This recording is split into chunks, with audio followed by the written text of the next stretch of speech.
अगर events mutually exclusive नहीं है तो अभी जब पिछला केस हमने किया था उनमें कुछ कॉमन है, तो उस केस में एडिशन प्रोबेबिलिटी ऑफ ए और बी में एडिशन के में ये भी माइनस हमें करना पड़ेगा। ठीक है, अगर 3 इवेंट्स हैं तो उसके लिए हमें ये वाला फार्मूला लगाना पड़ेगा, ये माइनस करने पड़ेंगे। अगर म्यूचुअली एक्सक्लूसिव है और चाहे 2 ए और बी और 3 एलिमेंट 3 है इवेंट, तो तीनों जहाँ पर 2 को ऐड करते हैं वहाँ पे तीनों को ऐड करने पड़ेगा। This is the probability of A और बी और सी। अगर म्यूचुअली एक्सक्लूसिव नहीं है तो इनमें ये माइनस करने पड़ेंगे। ठीक है, अब ये क्वेश्चन मैं पहले भी करा चुका हूँ, एक दोबारा कर लेते हैं। From A pack of 52 cards एक कार्ड ड्रॉन करना है, फाइंड द प्रोबेबिलिटी दैट, या तो ये रेड है या किंग है। जैसे हमने किंग की जगह पे क्वीन था, तो रेड की प्रोबेबिलिटी, अब रेड में टोटल 26 पत्ते होते हैं, कार्ड्स होते हैं, तो टोटल 52 कार्ड्स होते हैं और रेड 26 होते हैं, तो ये फेवरेबल केस है। ए की प्रोबेबिलिटी हमने ले ली, अगर ए इवेंट में मान लें कि रेड कार्ड है तो ये आ गई, तो बी मान लें कि किंग है, किंग के लिए 4 किंग्स होते हैं, फेवरेबल केसेस 4, टोटल 52, बी की प्रोबेबिलिटी आ गई।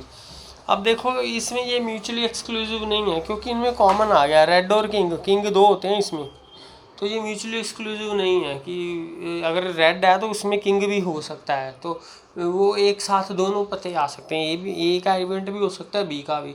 तो इस केस से हमें इनकी में कितने कॉमन है, ए एंड बी की प्रोबेबिलिटी निकालनी पड़ेगी क्योंकि वो हमें माइनस करनी है। ठीक है, तो रेड में 2 किंग होते हैं, तो जो कॉमन दोनों में कॉमन क्या हो गया, 2 किंग्स डिवाइडेड बाय 52, ये ए एंड बी की प्रोबेबिलिटी आ गई। तो ए और बी की हमने फाइंड करनी है, तो इनमें से ये वाली माइनस करनी पड़ेगी। ठीक है, जो कॉमन वाली है, ए प्लस बी करके माइनस ए एंड बी की माइनस कर देंगे।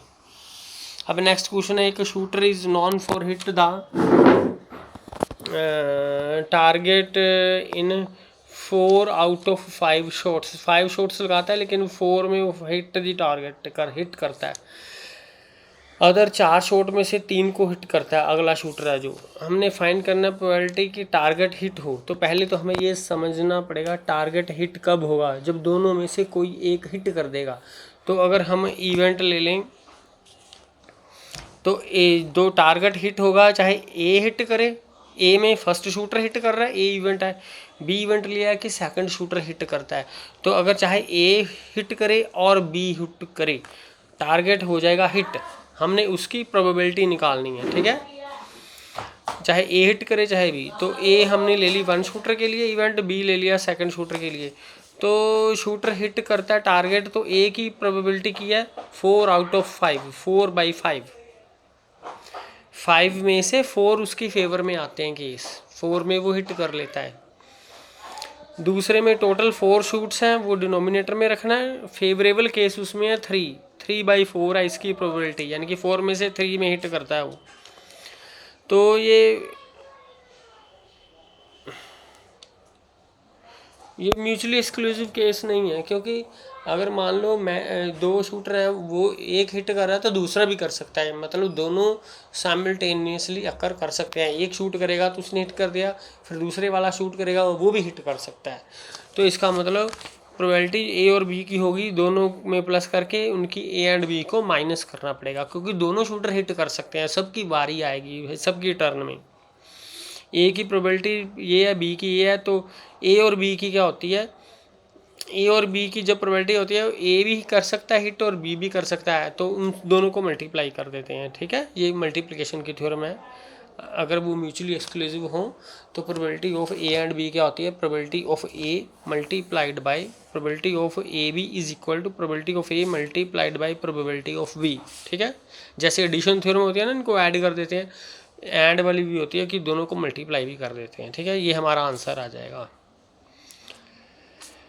नेक्स्ट ये है मल्टीप्लिकेशन थ्योरम, इंडिपेंडेंट इवेंट्स हैं, जब इंडिपेंडेंट का मतलब है यही क्वेश्चन इसमें अप्लाई हो जाएगा। ठीक है, यहाँ पर independent, if 2 events are independent that is the occurrence of one does not affect the other. यही बात है कि अगर एक शूटर हिट कर रहा है तो वो दूसरा उससे इंडिपेंडेंट है, ये नहीं है कि वो शूट करेगा तो मैं शूट नहीं करूँगा, मेरा हिट नहीं होगा, उसका हिट होगा, तो इसका मतलब है इंडिपेंडेंट है, उसका भी हिट कर सकता है और उसका भी। इस करके प्रोबेबिलिटी ऑफ ए बी क्या लगेगी, probability of A multiplied by probability of B.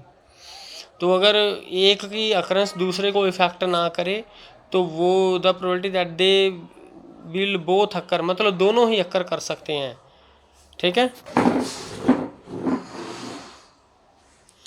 Is equal to the जो probability of they will both occur मतलब probability of A and B, इसको हम ऐसे भी लिख सकते हैं probability of A B, this is equal to probability of A multiplied by probability of B, जो हमने यहाँ पर यूज़ किया है ये वाला रिजल्ट।